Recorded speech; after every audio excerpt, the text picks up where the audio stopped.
Okay, so no, what I wanted you to do, it's real simple. So you go here and you look and see, okay, the brand is AdTech, and then we're going to go here and see if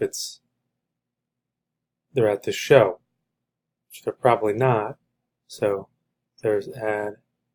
So no, they're not there. It would be right around here, underneath at Myrell's daughters in alphabetical order. So now what you want to do is you just want to email AdTech and say, hey, we're interested in opening an account, and that's pretty much it.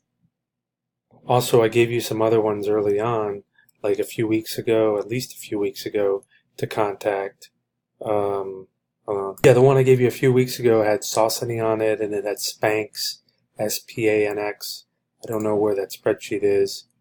If you could email me that, I'm going to save it here. But either way, what's the update on that? I did see an email from Saucony, but that's about it.